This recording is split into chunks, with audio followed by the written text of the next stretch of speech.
에베소서 2장 1절에서 10절까지의 말씀 같이 보도록 하겠습니다.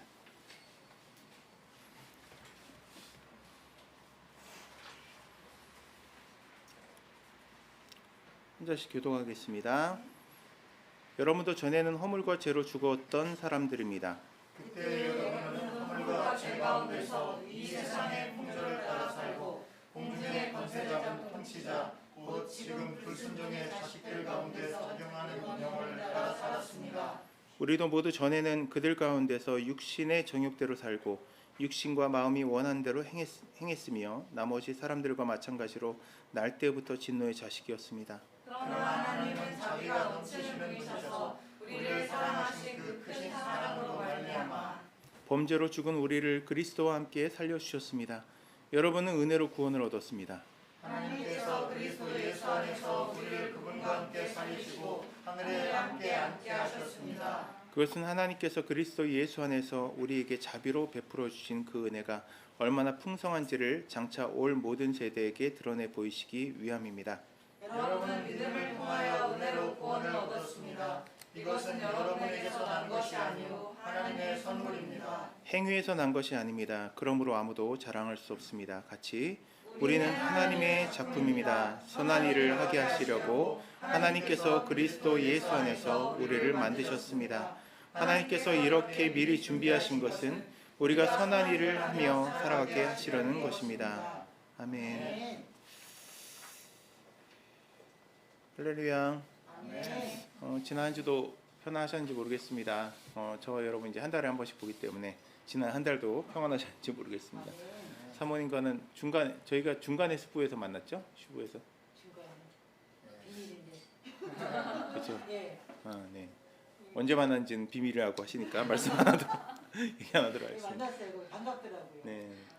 그래서 좋은 곳을 소개시켜줘서 또 제가 슈부도 몇 번 가서 같이 기도하고 저는 사실 가서 권사님하고는 이제 인사 정도만 하고 얘기는 한 번도 못 나눠봤거든요. 근데 저는 그 장소가 참 좋은 게 기도가 너무 잘 되더라고요. 기도가 잘 되고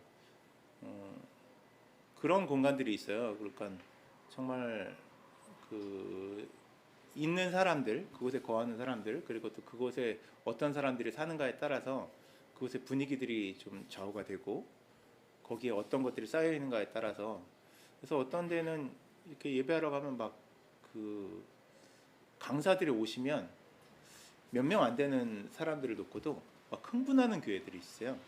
그런 데를 보면 목사님 평상시에 그렇게 설교를 많이 하세요. 그러니까 성도들도 기도할 때 막 그렇게 울부짖으면서 기도하는 이런 기회들. 그러니까 어떤 그런 분위기들이 있는 것 같아요. 그럼 뭐 영적인 것이라고 해야 될지 어떨지는 뭐 각자의 판단에 맡기겠습니다만 저는 영적인 것이라고 생각을 합니다. 그래서 사람의 영이 서로 반응하는 것이라고 생각을 하고 성령 안에서 어떤 공감대를 이루는 것이라고 생각을 합니다.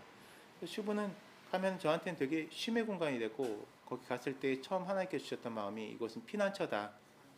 도피성이다라고 말씀하셨고 저한테 몇 개의 도피성을 주겠다라고 말씀하셔서 그것 중에 하나가 이곳이다.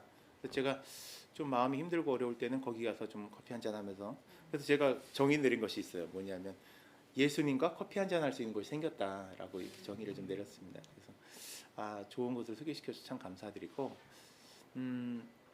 사실 예수님과 동행한다는 것이 실질적으로 우리의 삶 가운데 어떤 모습으로 좀 드러나고 어떤 모습으로 좀 이렇게 좀 규정되어진 것도 되게 필요하다는 생각들이 들어요.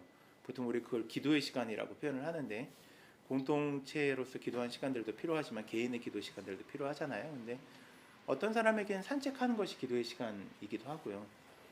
또 어떤 사람에게는 책을 읽는 것이 기도의 시간이기도 하고 또 실제로 기도가 필요할 때는 집중적으로 거기에 대해서 골방에 들어가든지 아니면 기도실에 들어가든지 기도하는 시간들도 필요하지만 저에게는 사실은 자연을 바라보면서 커피 한 잔을 하는 그 시간이 되게 이렇게 좀 뭐라고 할까요? 깊은 기도의 시간이 되고 그때 하나님 말씀하신 것들이 많이 깨달아지기도 하고 깨달아진다는 것이 이제 말씀을 통해서 이렇게 주시는 것들이 되게 많아지고 좀 그런 편인데 저에겐 되게 이렇게 좋은 장소인 것 같아요. 그래서 많은 분들이 오셔가지고 권사님의 도움을 받고 권사님과 또 좋은 시간들을 보내시기도 하는데 저는 그분들이 쌓아놓은 것들을 거기 가서 굉장히 누리게 되어지는 것 같아요. 굉장히 좋습니다. 제가 지난 한 달 동안 안 해보던 것들을 몇 가지 시도를 해보고 있어요.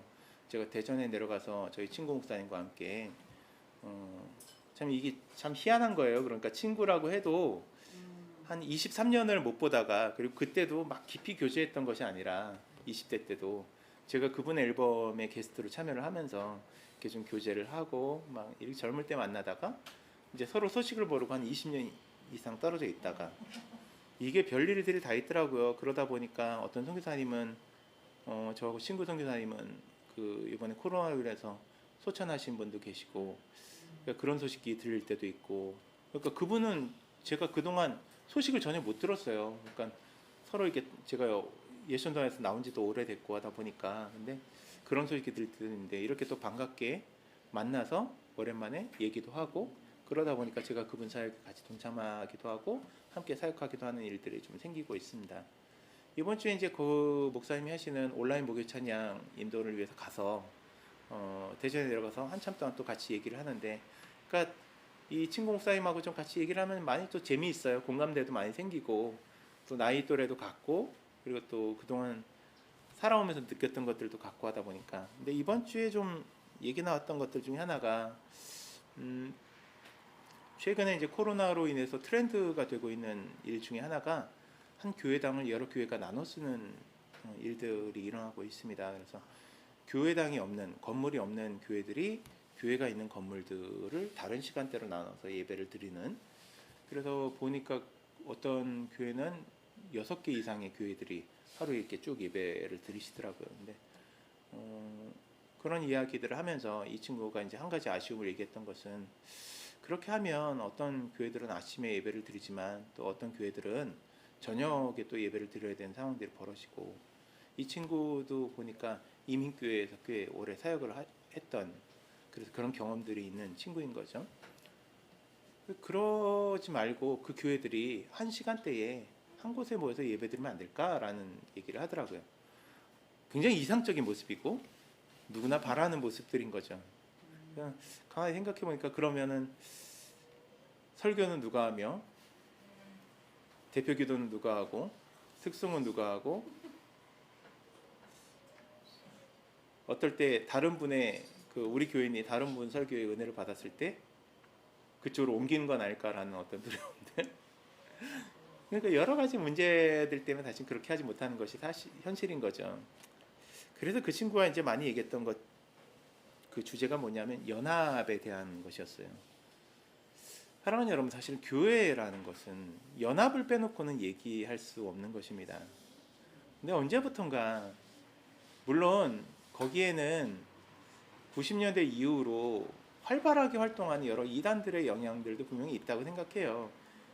교회에 오는 사람들을 믿을 수가 없고, 이 사람이 정말 이단인가 아닌가 구별해야 되는 이 슬픈 현실이 되어진 것도 굉장히 큰 영향을 끼친다고 생각하지만, 그러나 그 전부터 이미 80년대 말부터 각 교회의 부흥 운동들이 일어나고, 90년대 말에는 더더군다나 이제 각 교회별로 선교 여행을 보내고 막 이런 단체에서 이제 개 교회별로 바뀌기 시작하면서 개교회 위주의 성장 정책들이 2000년대 들면서 본격화되었던 것은 사실인 것 같아요.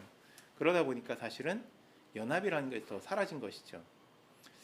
90년대 사실은 대전도 그렇다고 하는데, 대구, 부산, 광주, 서울 할 것 없이 대도시에는 전체적으로 전국적으로 예배 부흥 운동들이 일어났었던 때가 있었어요. 그래서 각 연합 모임들이 있었고, 그 연합 모임들을 통해서 많은 젊은이들이 와서 예배하고 은혜 받고, 그래서 그 나이에 은혜 받았던, 그때 은혜 받았던 20대가 지금은 40대, 50대가 되어진 거거든요.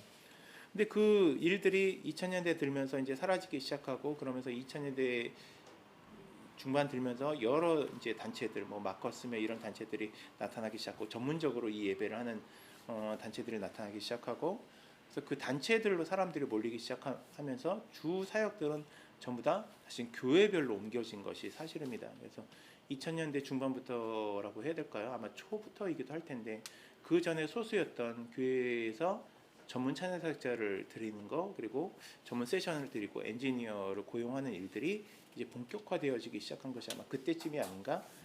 근데 그 목적이 사실은 개 교회별로 시스템을 구축하고 인재를 구축하고, 그래서 개 교회별로 일들이 일어나는 것들을 원하는 마음들에서 그런 운동들이 일어났던 것은 아닌가라는 좀 씁쓸함은 있어요. 그래서 그런 일들이 계속 되다 보니 이제 2010년대에 들면서는 각 교회별로 어떤 운동들은 일어나지만 그것이 전체적으로 어떤 무브먼트가 되고 있지 않은 것은 사실인 것 같아요. 제가 얘기하는 의미가 뭔지 좀 아시겠나요? 그러니까 전체적으로 한국 교회를 어떤 흐름으로 이끌고 가던 것들이 이제 끊어졌다는 것이죠. 그리고 그거에 정치색이 들어오기 시작하면서 사실은 서로 너는 저쪽이니 저쪽이니 하면서 이게 갈라지기 시작한 것이 2010년대 초부터였던 것으로 기억하고 있습니다. 물론 각자의 이상이 있고 이론이 있고 의견들이 있으리라고 생각하지만 가장 안타까운 것은 그 일로 인해서 교회의 연합이 무너졌다는 것이 가장 가슴 아픈 일인 것 같습니다. 그래서 사실은 이 시대에 많은 젊은 목사님들을 통해서 연합이라는 것을 다시 한번 꿈꾸게 하시는 것이 아닌가. 요즘 젊다고 해도 40대 50대이긴 합니다만 좀 틀려진 것 같아요. 그러니까 제가 젊을 때의 40대 50대의 개념과 지금의 40대 50대의 개념이 좀 틀려진 것 같아요. 이 방송만 봐도 방송이 굉장히 늙었잖아요. 이제는 저 방송에서 지금 그 엘리트 역할을 하는 연예인들이 보통 보면 40대인 거예요. 그렇죠? 그리고 유재석이 이제 저하고 나이 같은 나이니까 50대예요. 이제는 그런 나이의 사람들이, 예전에는 사실은 지금 김용만 씨, 그 다음에 또 누구죠? 지석진 씨, 이런 분들 나이가 되면은 방송 출연이 굉장히 적어지는 것이 이제 사실이었거든요. 근데 지금도 활발하게 활동들을 하시잖아요. 시대가 달라진 것이죠. 그러니까 젊어졌다고 봐야 되고 더 나이가 늘어났다고 봐야 되는 것이에요. 그렇기 때문에 사실은 지금 젊은 목사님들을 통해서 이 40대 50대의 목사님들을 통해서 하나님께서 하실 것이 하시는 일들이 분명히 있다고 봅니다. 상황만 보면 굉장히 절망적이죠. 몇몇 그 큰 교회 담임으로 가신 분들, 뭐 그분들만의 어려움들이 있으시죠. 그런데 그분들도 있으시지만 대부분의 사람들은 개척을 하면서 지금 힘들어 하든지 아니면 작은 모임을 하든지 아니면 사역지가 없어서 고생하시는 분들이 굉장히 많은 것이 사실입니다. 저는 근데 하나님께서 역사 가운데 헛되게 역사하시는 분은 아니시라고 분명히 믿어요. 분명히 이 시대에 그런 분위기를 만들어 놓으신 이유가 무엇인가에 대해 좀 깊이 묵상하고 서로 의논하고 방법을 찾아야 되는 시대가 되어졌다고 저는 분명히 믿습니다. 저는 그 일들을 이 에베소서 읽으면서 좀 생각하게 되어졌어요. 에베소서의 주제가 있다면 그것은 성령으로 하나 되는 교회에 대한 것입니다. 교회의 연합 그리고 교회의 하나됨이 무엇보다 중요하다는 것을 강조한 것이 사실은 에베소서이죠. 에베소서는 사실은 그 바울이 로마 감옥에 갇혀 있을 때 들은 소식을 듣고 쓴 편지라고 알려져 있습니다. 그래서 꼭 에베소 교회뿐만 아니라 각 교회들 가운데 있었던 그 당시에 가장 큰 문제 무엇이냐면 유대파 그 기독교인들 그리고 헬라파 기독교인들 그리고 각 신분의 차이로 인해서 생기는 문제들, 이런 문제에 대해서 듣고 그럼 어떻게 하면 교회가 교회가 왜 연합해야 되는가, 교회가 왜 하나 되어져야 되는가, 무엇이 교회인가에 대해서 얘기하고 있는 것이 사실 에베소서라는 생각이 들었습니다. 1장을 보면서 저는 여러 가지 생각들을 좀 하면서 사실 교회의 중심인 교회의 구성원인 교인들은 무엇을 교인이라고 하는가에 대해서 얘기하고 있는 부분들을 좀 보게 되었습니다. 7절부터 보면 우리는 이 아들 안에서 하나님의 풍성한 은혜를 따라 그의 피로 구속 곧 죄의 용서를 받게 되었습니다. 죄의 용서받은 그 사람들이 교인인 것이죠. 기독교인인 것이죠. 하나님은 우리에게 모든 지혜와 총명을 넘치게 해주셔서 그리스도 안에서 미리 세우신 하나님이 기뻐하신 뜻을 따라 하나님의 신비한 뜻을 우리에게 알려주셨습니다. 그 신비한 뜻은 하나님의 계획은 때가 차면 하늘과 땅에 있는 모든 것을 그리스도 안에서 그분을 머리로 하여 통일시키는 것입니다. 하나님께서 이 땅의 교회들에게 원하시는 것이 있는데 그것은 무엇이냐면 한 교회가 되어지는 것입니다. 물론 각 교회이지만 그것이 그리스도 안에서 한 지체임을 깨닫는 것을 주께서 원하시며 지금은 다 갈라서 있고 떨어져 있지만 주께서 이 땅에 재림하신 날 그 교회가 하나 되어진 것에 대해서 말씀하고 계신 것이죠. 저는 주님께서 이 땅의 교회에게 한 성령을 주신 이유가 분명히 있다라고 믿습니다. 성령은 주님께서 우리와 함께 하신다는 증거이며, 성령은 하나님께서 살아계시다는 증거이고, 하나님께서 우리를 양자 삼으시고 우리를 양자로 보시며 한 자식들로 보신다는 증거인 것이에요. 14절에 이 성령은 하나님의 소유인 우리가 완전히 구원받을 때까지 우리의 상속의 담보이시며 우리로 하여금 하나님의 영광을 찬미하게 하십니다 라고 말씀하고 계십니다. 성령은 우리에게 담보 같은 것, 증거 같은 것이죠. 아, 내가 구원받았구나, 내가 성도이구나, 내가 그리스도인이구나, 아, 내가 교회이구나. 교회의 본질은 개인들로부터 시작되어지는 것들을 분명히 아실 것입니다. 그래서 개인들 안에 성령께서 들어가 계심으로 우리가 성전이 되어진 것이고, 그래서 그 성전들이 뭉쳐서 하나하나의 역할들을 해나가를 통하여 한 몸 된 지체 그리스도의 교회가 되어지는 것입니다. 그래서 작은 단위로 가정이 교회인 것이고, 사실 뭐 누누이 얘기하지만 뭐 쟤들의 믿음이 있는지 없는지는 뭐 나중에 가면 알게 될 것이고, 그것은 스스로 결정해야 되는 문제들입니다. 그리고 사실 그거는 요 가정도 마찬가지인 것이죠. 막내 아들이 믿음이 있는지 없는지는 누구도 판단할 수 없는 것입니다. 저는 좀 그런 부분들이 좀 내려놔졌으면 좋겠다는 생각들이 있어요. 그러니까 예배 참석하느냐, 주일 예배 참석하느냐 안 하느냐가 그 사람의 믿음의 척도일 수는 없겠다. 제가 그 전도 폭발 배우고 그 다음에 20대 때 전도 폭발을 2번이나 했어요. 30대 때 한 번 하고 20대 때 한 번 하고, 20대 때 DTS 갔는데 전도 폭발을 해야 된다는 거예요. 그래가지고 실습도 하고 이거 다 외워가지고 했어요. 수료증도 받았거든요. 근데 나중에 다른 교회를 갔는데, 그 교회 사역을 갔는데 거기 그러니까 전도 폭발을 하고 있는데 다른 교회에서 한 거는 인정하지 못한다는 거예요. 그래서 똑같은 과정을 또 했어요. 그래서 제가 전도 폭발을 그때 많이 이제 배우고 그 알고 있었는데, 전도 폭발도 하고 그 다음에 또 제가 까먹었네. 제자훈련학교인가? 그 2박 3일인가 3박 4일 동안 가가지고 구원의 확신에 대해서 공부하는 그 있었어요. 그것도 하고 두란노 1:1 제자 양육 과정도 하고, 그러니까 되게 많이 뭘 했네요. 그때는 되게 힘들었는데 저 진짜 새벽 4시 반부터 밤 12시까지 공부했어요. 그걸 2주 동안 정말 힘들게 공부했었거든요. 근데 그게 그렇게 공부해서 제가 아이들을 가르칠 때 아이들에게 늘 얘기했던 것이 그런 것이에요. 극단적으로 얘기한다면, 너희가 정말 믿음으로 고백한다면 너희가 평생 교회에 한 번만 간다고 할지라도 너희 구원은 취소되지 않아 라고 얘기를 했었던 기억이 있습니다. 그건 너무 극단적인 예고요. 정말 구원을 받았다면 분명히 자기의 삶에서 증거가 보여져야 되는 것이죠. 근데 어쨌든 참석 여부가 그 사람의 믿음을 좀 측정하는 척도가 되는 것은 조금 이제 좀 지나갔으면 좋겠다. 지금은 사실은 참석하고 싶어도 참석하지 못하는 시대가 되어버렸잖아요. 그렇죠? 우리 안에 좀 기준들이 좀 바뀌어 가야 될 것 같습니다. 이건 좀 이제 얘기가 좀 달라졌는데 이 얘기를 좀 하고 넘어가야 될 것 같아서, 우리 안에 그리스도 중심의 기준들이 좀 많이 좀 세워졌으면 좋겠어요. 그동안 사실은 우리가 조직 안에 있고 사실 교회라는 조직 안에 생활을 하다 보니까 생겨져 있는 어떤 규칙들이 있어요. 그런데 정말 이 규칙들이 정말 그리스도 안에서 합당한가에 대해서 이 시대에 우리가 좀 다시 한번 좀 재점검하는 시간들이 좀 되어졌으면 좋겠습니다.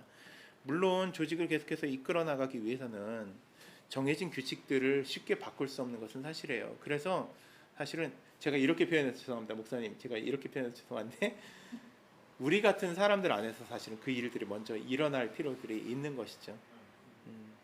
그동안 우리 안에 쌓여져 왔던 습관들, 그리고 규칙들, 전통들을 좀 되돌아보고 그것을 무조건 깨자는 것이 아니라 그것을 어떻게 다시 복음 안에서 적용하고 확인할 것인가, 이런 작업들이 지금 이 시대에 좀 우리 안에 좀 되어졌으면 좋겠습니다. 그래서 우리가 말씀을 묵상하고 공부하는 이 목적들이 좀 거기에 좀 초점이 맞춰져 있으면 좋겠어요. 그리스도 중심으로 돌아가자, 그리스도 안에서 모든 것들을 다시 한번 재확인하자, 이런 시간들이 좀 되었으면 좋겠습니다. 그래서 사실은 작년에 좀 막 그렇게 복잡하게 그 시간들을 보내고 올해 넘어오면서 하나님께서 그 송구영신 이렇게 지나가면서 그때 하나님께서 집중적으로 주셨던 말씀 중에 하나가 무엇이냐면, 너는 가만히 있어 그 여호와 되심을 알라라는 말씀들을 쭉 몇 구절을 계속해 주셨어요. 근데 거기에 제가 꽂혔던 말씀이 뭐냐면 너는 가만히 있어라는 것이었어요. 그래서 가만히 있어 왔어요. 근데 가만히 있는 것도 답은 아닌 것 같고, 약간 지금의 그 제가 말씀드린 이 의미들이 깊게 포함되어져 있는 것이 아닌가라는 생각들을 좀 해요. 가만히 있는다고 해서 가만히 있는 것이 아니라 지금 시기에는 내가 그동안 해왔던 것들을 다시 한번 그리스도 안에서 돌아보는 시기가 되어져야 되는 것이죠. 기도함으로 그것에 대해서 질문하고, 주님 제가 지금까지 이렇게 해왔던 것이 맞습니까? 라고 질문하고 거기에 대해 확인받고. 그러니까 제가 이번에 그 대전 내려가면서 제가 이제 그동안 녹화해 놨었던 것들을 다시 한번 들으면서 가다가 작년 8월에 제가 녹화해 놨었던 영상을 보면서 그때 제가 디오 막 오기 시작하면서 그 얘기를 거기에 했을 때였어요. 근데 아 그랬었지 하고 생각났던 부분들이 있었어요. 그때 이제 디오 와서 사람들을 만나고, 그리고 또 제가 섬기는 교회에서 또 후원을 받고 이런 일들을 보면서 제가 성령님께 성령님 이게 무슨 이름입니까? 라고 물어봤을 때 성령님 그때 말씀하셨던 것이 네가 요즘에 계속해서 나에게 네가 가는 길이 맞느냐라고 물어봐서 내가 맞다라고 대답하고 있는 중이다. 제가 그런 간증을 했었더라고요. 근데 그걸 제가 새까맣게 까먹고 있었어요. 근데 지금 상황에서 다시 한번 그것이 저에게 다가오더라고요. 그런 거예요, 여러분. 사실은 우리가 지금 이 시대에 가장 먼저 해야 되는 일들은 내가 지금 가고 있는 일이 맞는가에 대해 돌아봐야 되는 것이죠.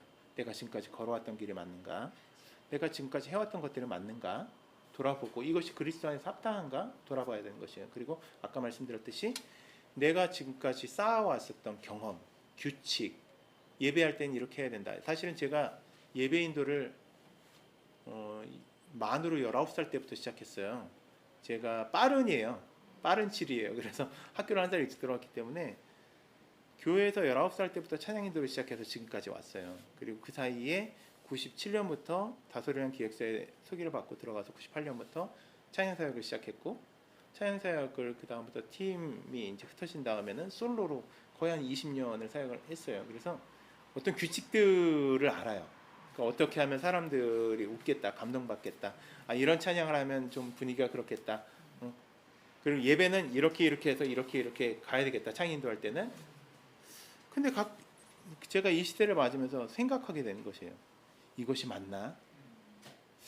몇 년 전부터 제가 하나님 앞에 새롭게 예배하기 시작할 때 그 전에 있던 규칙들을 제가 내려놓기 시작했어요. 그러니까 예배를 시작할 땐 그런 게 있잖아요. 교제송으로 시작하고 그 다음에 빠른 찬양 두고 그 다음에 거기에 대해서 조용하게 주님을 묵상할 수 있는 찬양, 그 다음에 마지막 결단한 찬양, 뭐 이렇게 흐름들이 딱 머릿속에 들어와 있잖아요. 근데 그걸 깨보기로 했어요. 그래서 처음부터 하나님 앞에 깊은 찬양으로 시작을 하는 일들을 했어요. 그랬더니 같이 찬양하던 자매가 한번 질문을 했었어요. 이렇게 해도 되는 거예요? 라고 질문하더라고요. 되는 거죠. 되는 거예요, 사실은. 저는 여러분에게 지금 그동안 해오던 모든 것들을 다 깨뜨려버리고 무시하고 새롭게 시작하라고 말씀드리고 있는 것이 아니에요. 성령 안에서 되돌아보는 시간을 가지십시다. 우리가 교회로 회복되어지는 시간을 좀 가졌으면 좋겠어요. 그동안 우리가 옳다라고 생각했던 것들이 과연 옳은가에 대해서 돌아보았으면 좋겠습니다. 사랑하는 여러분, 우리가 이 땅에 왜 존재하니까 성령께서 우리 안에 들어와 계실 때 우리는 어떠한 일을 하게 되어지는 것이에요. 우리는 하나님의 영광을 드러낸 일들을 하게 되어지는 것입니다.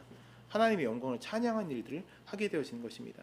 1장 18절 여러분의 마음의 눈을 밝혀주셔서 하나님의 부르심에 속한 소망이 무엇이며 성도들에게 베푸시는 하나님의 영광스러운 상속이 얼마나 풍성한지를 여러분이 알게 되기를 바랍니다. 또한 믿는 사람들인 우리에게 강한 힘으로 활동하시는 하나님의 능력이 얼마나 엄청나게 큰지를 여러분이 알기 바랍니다.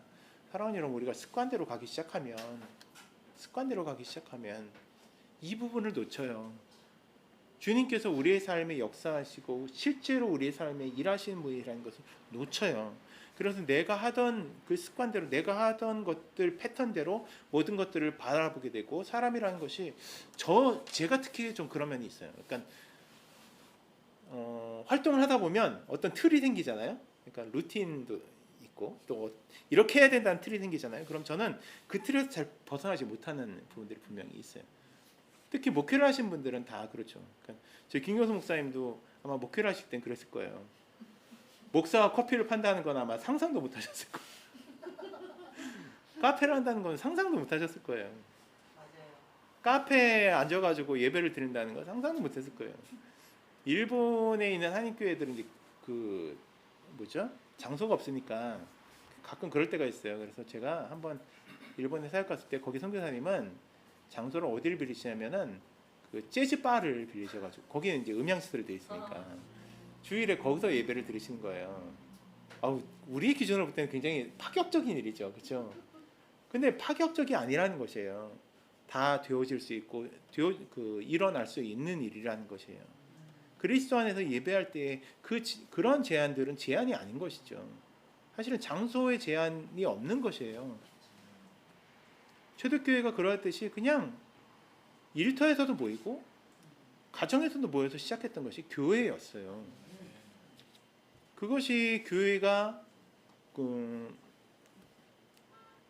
국교화되면서 그동안 있었던 커다란 신전을 교회로 활용하기 시작하면서 사제 중심으로 수많은 사람들이 모여가지고 미사를 드린 예배하는 그런 것으로 바뀐 것일 뿐이지 원래 교회는 공간에 모여가지고 예배하는 것이 교회가 아니었어요. 모이는 그 장소가 교회였어요. 사실 우리가 주님을 믿는다고 하면서도 우리가 가진 패턴에서만 그 주님을 생각하고 계산할 때가 있어요. 주님이 이렇게 하시겠지, 이렇게 하시겠지, 지금까지 이렇게 오셨으니까 이렇게 하시겠지. 그래서 그 방식대로 지금까지 많은 교회들이 한 20년간을 대출 방법을 통해서 교회를 지어왔어요. 그래서 많은 교회들이 엄청난 빚을 가지고 교회당을 짓고 건물을 짓고 지금도 짓고 있어요. 저는 그것이 꼭 나쁘다고 생각하지 않아요. 거듭 말씀드리지만 저는 큰 교회당 좋아요. 가서 이렇게 잘 시설된 데서 이렇게 같이 예배하는 거 너무 좋아요.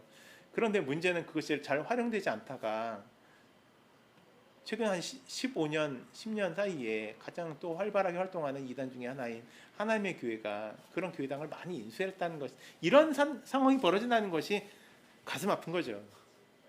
분명 하나님께서 교회를 지으라고 말씀하신 교회들도 있어요. 그리고 그 일을 통해서 너희가 이 사회의 그 공간을 빌려주고 이렇게 그 말씀을 따르는 교회들도 분명히 있어요. 그런데 문제는 저렇게 하니까 나도 해야지라는 것이 또 있다라는 것이죠. 사랑하는 여러분, 예수님의 능력은 방법에 있지 않습니다. 예수님의 일하심은 우리 습관과 방법에 있지 않아요. 시편 16편 말씀 한번 볼게요.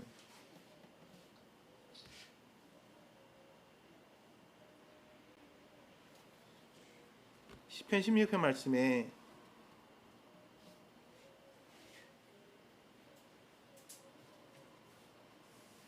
하나님 나를 지켜주십시오. 내가 주님께로 피합니다. 나더러 주님에 대해 말하라면 하나님은 나의 주님, 주님을 떠나서는 내게 행복이 없다 하겠습니다. 땅에 사는 성도들에 관해 말하라면 성도들은 존귀한 사람들이요 나의 기쁨이다 라고 말하겠습니다. 다른 신들을 섬기는 자들은 더욱더 고통을 당할 것이다. 나는 그들처럼 피로 빚은 제사수를 그 신들에게 바치지 않겠으며 나의 입에 그 신들의 이름도 올리지 않겠다. 아 주님, 주님이야말로 내가 받을 유산의 몫입니다. 주님께서는 나에게 필요한 모든 복을 내려주십니다. 나의 일은 주님이 책임지십니다 라고 고백하고 있어요. 사랑하는 여러분, 성도들에게 가장 중요한 거, 우리가 교회로서 기억해야 될 것들이 바로 여기에 담겨져 있습니다. 2절, 주님에 대한 태도입니다. 하나님은 나의 주님, 주님을 떠나서 내게 행복이 없습니다 라고 고백할 수 있는 태도인 것입니다. 또한 성도들에 대한 태도입니다. 성도들은 존귀한 사람들이요 나의 기쁨이다 라고 말할 수 있는 태도인 것입니다. 사랑하는 여러분, 교회가 존재하는 목적은 딱 두 가지입니다. 크게 말해서 두 가지예요. 하나는 하나님께 영광을 돌리며 하나님의 이름을 영광을 이 땅에 드러내는 것이고요. 또 하나는 성도들이 사랑으로 하나 되어지는 것입니다. 저는 하나님께서 이 땅의 교회를 보시며 지금 얼마나 땅을 치고 통탄하실지에 대해 좀 가끔 생각하면 가슴이 아파요. 이 땅의 교회가 뭐 무슨 교회로 나뉘어져 있는 건 어쩔 수 없습니다. 그런데 왜 어떤 올바르지 않은 목적 때문에, 사랑하는 여러분, 정치의 제도가 복음적입니까? 공산주의가 여러분 성경적입니까? 그럼 자본주의가 여러분 성경적입니까? 그것이 주께서 주신 주님의 나라의 법칙입니까? 그렇지 않아요, 여러분. 그런데 그것 때문에 우리가 나뉘어서 싸우고 그것 때문에 교회가 갈라지는 이 모습을 보면서 주님께서 무엇이라고 생각할지 우리 깊이 좀 고민을 해봐야 될 것이 아닌가라는 생각을 합니다. 사랑하는 여러분, 에베소서 2장 1절부터 10절 우리 다 같이 한 목소리로 한번 다시 한번 읽어보도록 할까요? 시작. 여러분도 전에는 허물과 죄로 죽었던 사람들입니다. 그때 여러분은 허물과 죄로 가운데서 이성의 풍조를 따라 살고 공중의 권세를 잡은 통치자 곧 지금의 불순종의 자식들 가운데서 작용한 영을 따라 살았습니다. 여러분 그렇습니다. 지금도 우리가 그렇게 살고 있는 거예요. 우리 안에 아직 죄의 종의 습관을 가지고 살면서 그것이 마치 우리가 그리스도인인 것처럼 내가 마치 구원받은 자의 태도를 사는 것처럼 그렇게 살아가고 있는 것이 바로 우리의 모습인 것이에요. 여러분 우리는요 구원받을 자격이 없는 사람들입니다. 여러분 우리는 주님께 사랑받을 만한 자격이 없는 사람들이에요. 그런데 3절 같이 읽을까요? 시작. 우리도 모두 전에는 그들 가운데서 육신의 정욕대로 살고 육신과 마음이 원한 대로 행했으나 며 나머지 사람들과 마찬가지로 날 때부터 진노의 자식이었습니다. 4절. 그러나 하나님은 자비가 넘치는 분이셔서 우리를 사랑하시는 그 크신 사랑으로 말미암아 범죄로 죽은 우리를 그리스도와 함께 살려 주셨습니다. 여러분 은혜로 구원을 얻었습니다. 이것이 주께서 우리에게 주신 구원이라는 것입니다. 사도 바울이 교회에 전한 복음은 이것이었어요. 너희가 헬라인이든지 유대인이든지 종이든지 주인이든지 귀족이든지 아니든지 너희는 죄 가운데 있었고 너희는 진노의 자식이었으나 그리스도께서 은혜로 너희를 구원하셨다. 그래서 너희가 은혜로 구원받은 하나님의 자식들이 되었다라고 말씀하고 있는 것이에요. 그런데 그 복음을 받아들였던 교회들, 그래서 모였던 교회들, 에베소 교회가 어떤 교회입니까? 선포하는 바울의 말씀을 듣고 교회가 성장하기 시작하고 사람들이 모여 은혜를 받기 시작하자 거기에 주로 사업을 하던 사람들이 어떤 사람들이에요? 점치던 사람들이에요. 신들린 여자들을 데리고 점치던 사람들이 이 바울 때문에 이 장사가 안 되니까 바울을 고소했던 장소가 에베소예요. 그런 일들이 일어났던 장소에 교회에 그래서 정말 그 피의 복음이 전했던 그 교회에 이제 다시 새로운 일들이 일어나고 있는데 어떤 일들이 일어나고 있다고요? 너는 유대인이잖아. 나는 헬라인이잖아. 너 할례 안 받았잖아. 너 율법을 따르지 않잖아. 무슨 소리야? 우린 그렇지 않아. 사랑하는 여러분, 교회가 하나됨을 이루면 교회가 아닙니다. 교회가 하나의 복음을 이루면 교회가 아닙니다. 교회가 사랑함을 이루면 교회가 아닙니다. 지금 교회 안에 있는 억울함, 교회 안에 있는 분노. 저는 지난번에 그 카페에 가가지고 앉아있다가 처음에 조금 괴로웠어요. 뭐냐면 옆에 앉아계신 분들이 계속 소리 높여 얘기하는데 이분들이 그러니까 현 정권에 대해 굉장히 불만이 많으신 분들인 건 알겠어요. 근데 쭉 얘기를 하시다가 물론 공감할 수 있는 얘기도 있고 공감하지 못한 얘기들도 있겠죠. 근데 얘기 중에 이제 이분이 흥분하시면서 뭐라고 얘기를 했냐면 우리가 이 나라에 해놓은 게 얼만데 우리가 이 나라를 위해서 얼마나 열심히 했는데 너무 가슴이 아픈 거예요.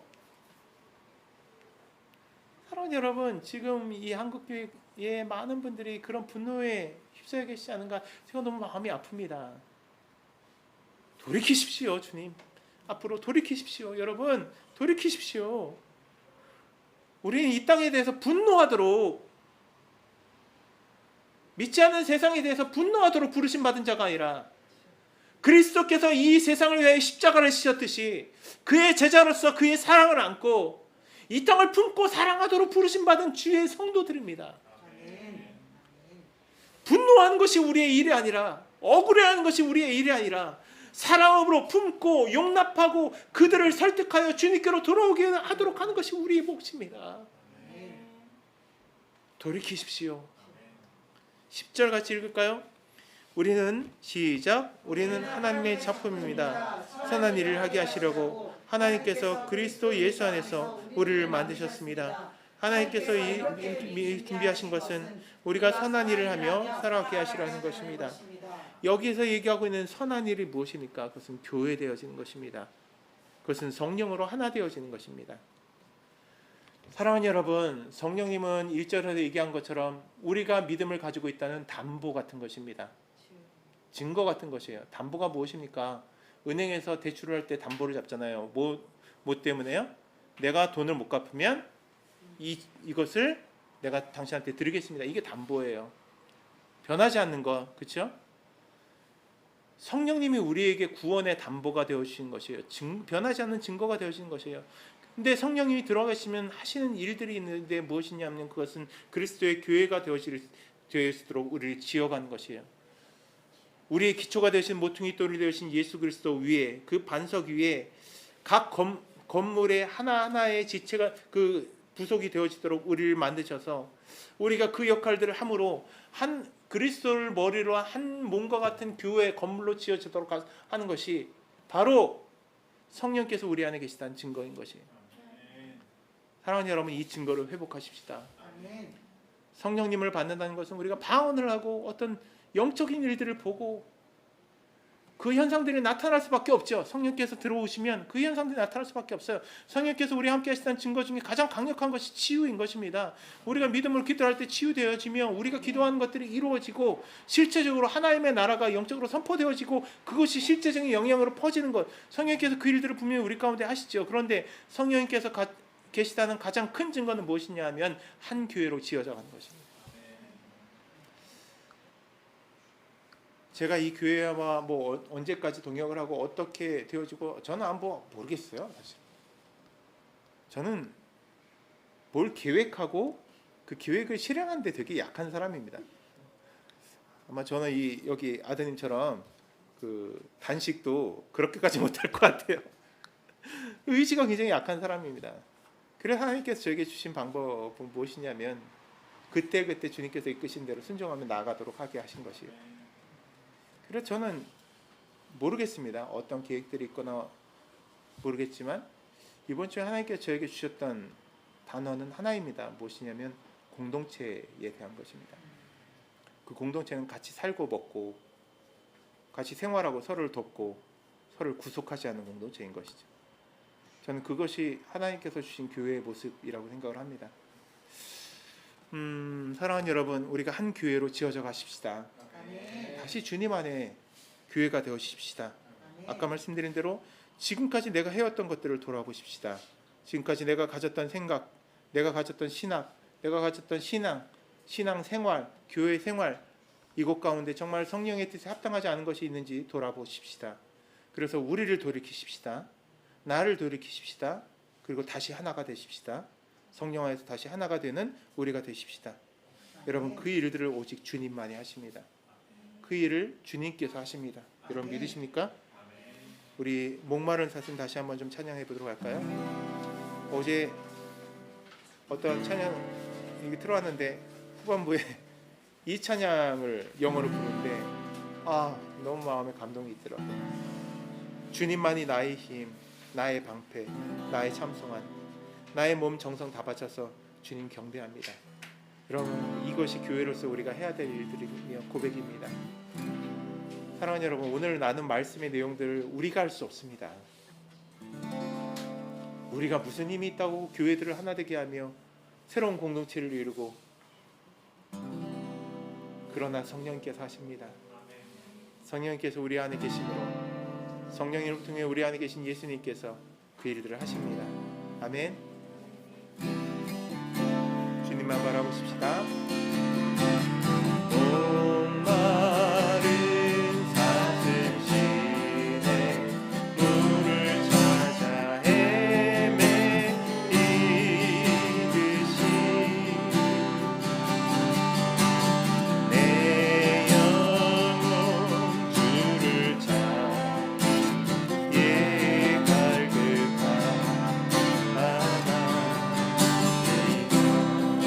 주님만이